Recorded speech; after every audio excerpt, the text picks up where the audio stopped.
Welcome to the Sunriser. Kini ko sa ikso na Dr. at DF, the Sunriser, researcher, author, and Juris Doctor. Mudapit kaninyo, ini nga to karon nga pagtuki sa DF YouTube channel o sa atong the Sunriser. And I would like to request everybody to please subscribe and share ganito sa itong mga kaigsunan. Ang ito karon nga special discussion, the first ini karon mo, how the demon destroys trust in God. Yun sa basa demon nga bugtuon yun ang pagsalig sa tao ngadto sa Dios. Og dinhi mao ni the first step. Yun sa ba kining demon tinuod balik. Kining demon naarumana sa unahuna o is it really working? Yes, 1 trillion %. Og niini karon atong pribahan nga ang demon is working og diining puntuha gibugto mao kini ang atong relasyon ngadto sa Dios.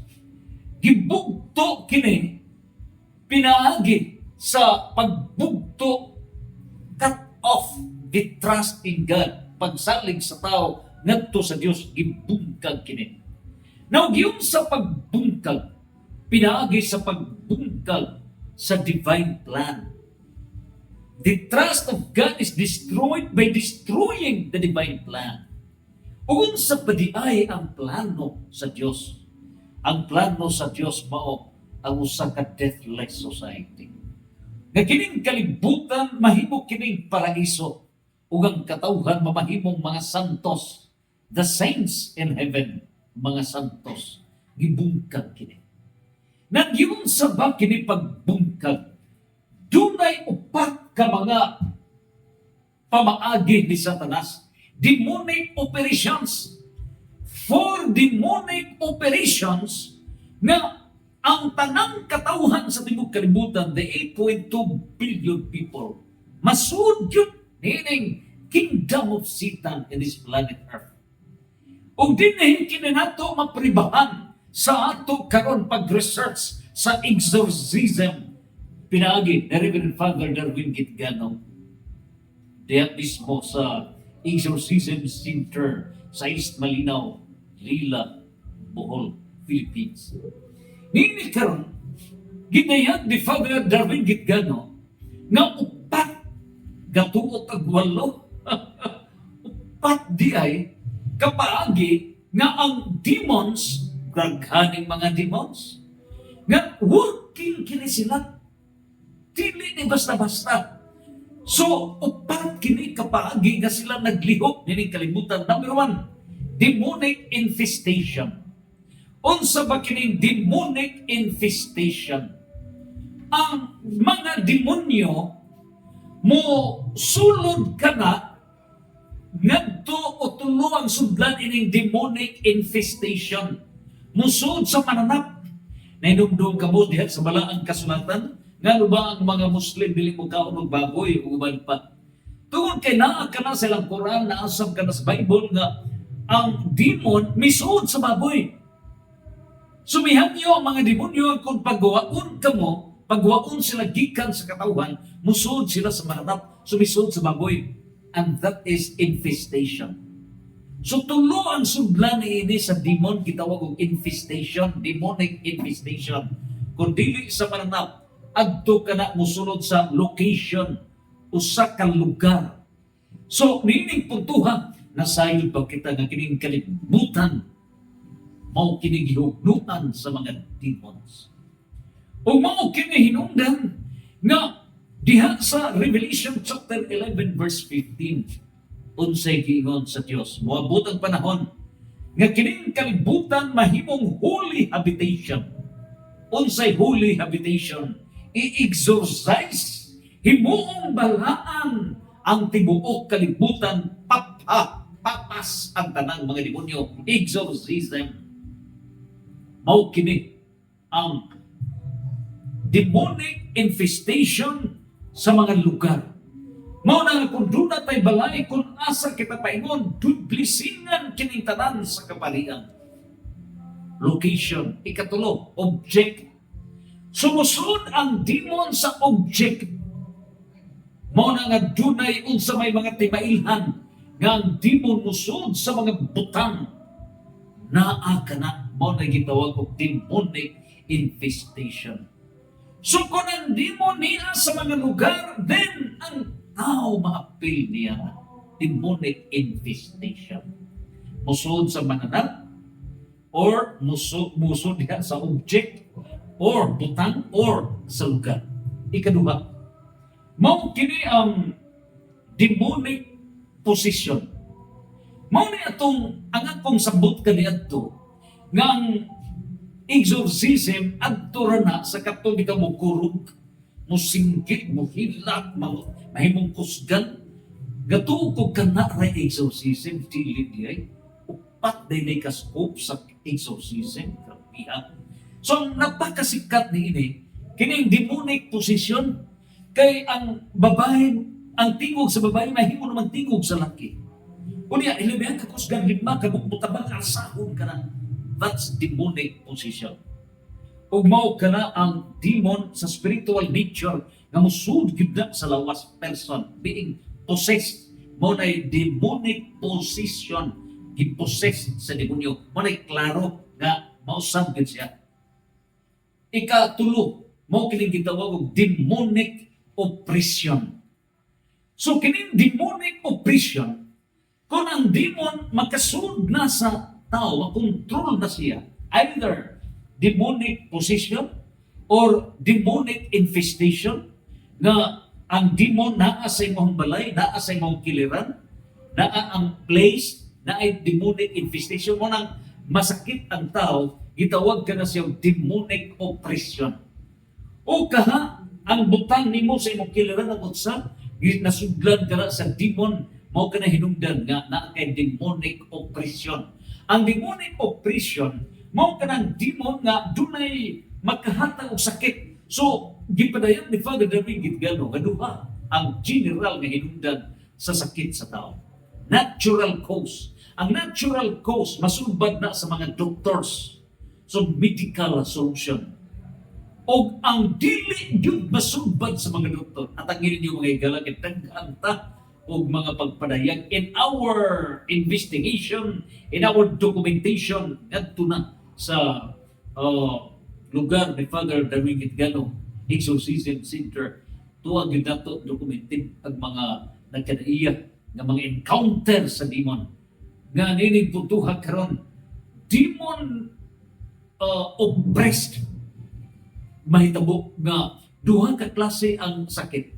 Natural cause nga ang magkatambal ni doktor o kung dili makatambal ang doktor, ang hinungdan wa gani finding, why diagnose ang doktor, daghan kana ang cause niya na is preternatural cause. So kanang preternatural cause ipadayag ni Father Gitgano sa iyang padayag sa ito yun sa Divine Mercy as was the speaker. Niya he reiterated sa tuwang personal na communication, sa tuwang pag-research, ipadayag nga kining preternatural cause nga walay diagnose niya na sa mga doctors. So ang hinungdan niya na mao ang spiritual devils, mga demon nga naghatag sakit sa tao, mga barang o pang mga sakit niini. So mao kana ang demonic oppression, nagkadaiya ng mga sakit sa tao nga dili madala sa doktor. O kining ika-upat mo ning gitawag og demonic obsession. So unsa kining demonic obsession? Dili ni siya sakit sa lawas, kundi sakit sa kalag, sakit sa feelings kasing-kasing sa tao. O unsa ba kini? Mao ni ang wealth to hell vices. So kining demonic obsession, mahitabo kini mo'y pinakagrabe. Kay ang demonic infestation adto man na sa mananap. Ang demonic infestation naara na sa lugar o naara na sa object. Unya, kining demonic position, makaibaw ka nga ka na sa position, pero individual ra. Individual ra, so makalikay ka. Kining demonic oppression, na igot na yun, nasakit na. So, mahibaw na. Kining ikaw, may pinaka-dangerous, mga 90%, no? 95%, may mga biktima nini. Kitang tanang biktima tani ini. Kung wa ta mabiktima sa demonic infestation, lugar na gisugdan sa demon, kung wa ta mabiktima sa demonic position nga misud gyud na usab ang lawas nga gipossess na, kung dili masudlan sa demonic oppression nga nasakit ang lawas sa tao, diyan ang preternatural cause, kini mo ikaw pa demonic obsession.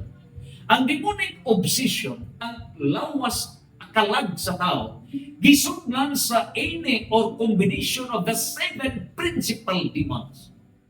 So ang 7 ka mga principal demons, mao ni ang mga hari sa impierno. 7 ni sila. Nakigsangka ni sila sa 7 sacraments diha sa simbahan nga gitukod sa Dios. So kining 7 ka demons nga ni sa demonic obsession, gamao kini gi-institutionalized in the different government systems of the world. Mao kini ang demonic obsession. Unsa, number 1, pride. Si Lucifer mao ang pride. Kuni ang God mo nakasugda sa mga giun sa pag-institutionalize ang God mo. O unsay mga manifestations. Kung naa na si Lucifer sa tao, doon ay 36 ka mga signs sa garbo. Ikaduha, mao ang mammon o greed. Kining kahakog sa tao. Kahakog. Materialism, materialistic sa tao, na wala na Diyos. Mao na demon of greediness o gangalan ni mammon. So naana sa tao. O diya, kining ikalulo, mao na demon of gluttony. Ang gluttony, mao na ang way self-control sa pagkaon, pag-inom, mao na ang gluttony. Si Beelzebub. Mao na ang demon sa gluttony, mao na si Beelzebub. O diya, kining ikaw pa, mao na demon of envy, kasina. So kining demon of envy, gitawag na siya Leviathan, may ngalan ni ini. So envy, kung dili gusto ang tao, ayaw po niya na ang kaniyang mga friends or not friends, they will be successful in the field of career.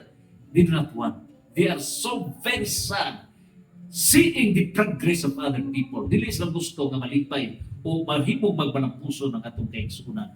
That's demon of envy. Leviathan ang pangalan. Uli ang kining ikalima mo na yung demon of sloth. So sa kining demon of sloth, Belphegor, that is laziness, wasting of time. So, unsa ba'y mahitabo? Daghan ang wala magtanaw how important is time. Useless, mismanagement of time. And time is life. The progress of this world depends upon how would we use the utmost importance of time. Unsa ka importante ang oras. Time is life. Kinakailangan ito. So kaya nga, once a person is a victim of demon of Belphegor, that's sloth, laziness. That's demon obsessed. Obsession ito. So ang atong mga kabataan, yung mga students, lalo na pag mga higa, they have to wake up 8 o'clock, 9 o'clock, improper time. That's laziness. Ito po ang sloth. So yan ang demon. And number 6 is Asmodeus. That's demon of lust.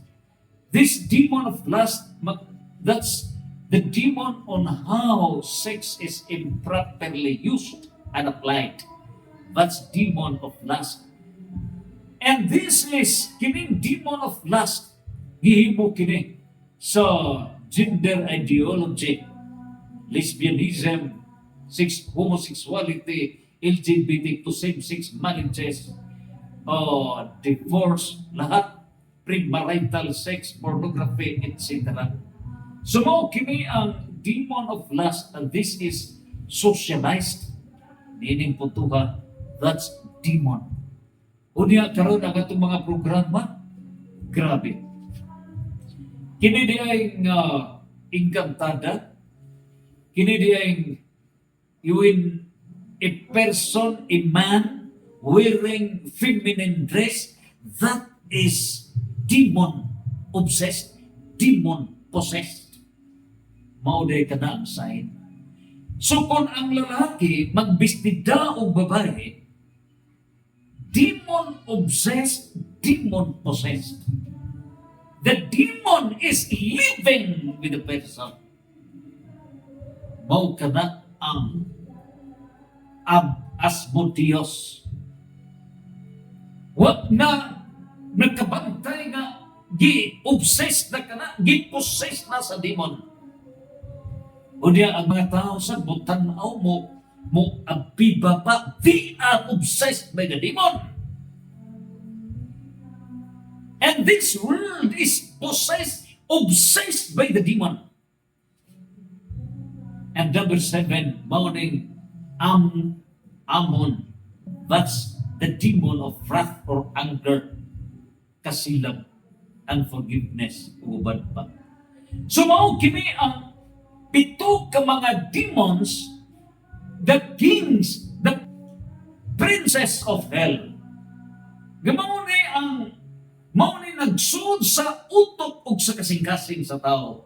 So when a person is under the demonic obsession, when a person is obsessed by the demon, any of the 7 capital demons, pride, envy, anger, greediness, gluttony, sloth, laziness, or lust, musod kini that lives and controls the human mind and the human heart. O diinig po to, that's demonic obsession. Now, unsa ba ang pinaka-dangerous sa upat ka demonic operations? Ang most dangerous diinig mo ang demonic obsession. Ngano ba? Because dili lamang lawas mo gigamit sa demon. The brain, the heart, all the nervous systems are used by the demon. Mao na kana ang demonic obsession. 90% ni mao na gigamit ni Satanas. All persons in the world under demonic obsession. Mao na nga there is a need for salvation. Ug mao hinungdan nga si Kristo nagpakatao to save us. And to save us, He taught us to escape para makalikay ta sa demonic infestation. We have the solution of exorcism. Mao na nga ang mga pare, there is a need for the blessings of every place. O diya, number 2, demonic possession. Mao na sikatron sa exorcism nga dili pwede nga moadto lang ka mo just 1 hour, no. Whole day process. You should be at before 8 o'clock diya sa exorcism center. Because half day is catechism. There is a need for a lecture. This is life. This is how the demons possess. Yun sa ang demon mo control sa tao. Half day catechism. And then the afternoon confession, that's solemnization, sanctification in the afternoon. Nangadto na kana sa exorcism, deliverance, para kita ma-out na. The demon will never control our body. The absence of sickness is not a sign that the demon is not with us. Kung wala tayo sakit, pag wala tayong sakit, hindi po ibig sabihin nga ang demon wala sa atin. No. Because if there is no demonic infestation, kung wala'y demon sa lugar, no demon in the object, If there is no demonic position, the demon does not control our body. Walang mausab ang atong tingog, walang mausab ang strings atong lawas. If there is no demonic oppression, no sickness with preternatural cause, sure ball, we are under the demonic obsession. So sa demonic obsession, tanaw na ba'y gatbo? There is pride. How pride controls a person. How envy demon of envy controls a person. How the demon of greediness, selfishness controls a person. Yun sa kini.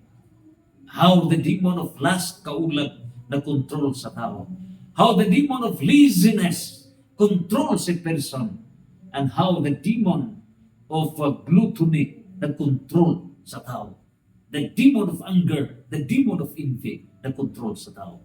So mo nga one-day process in the exorcism, gamaw na kini ang eschatology, the end times, para matuman ang gingon sa Malakias chapter 4, verse 1 to 3, sa katapusang panid sa kasaysayan sa kalibutan. Ang tanang mapahitason, sulugod sa masa nagami. In the end times, all the evil persons controlled by the demons shall come to an end. Ug ang mahibilin, mga buhing santos, o diinig tanan, we need every one of us must undergo exorcism to cast out the demon controlling our life. We need to be converted. We need to be liberated, matupad ni Father Darwin Gitgano.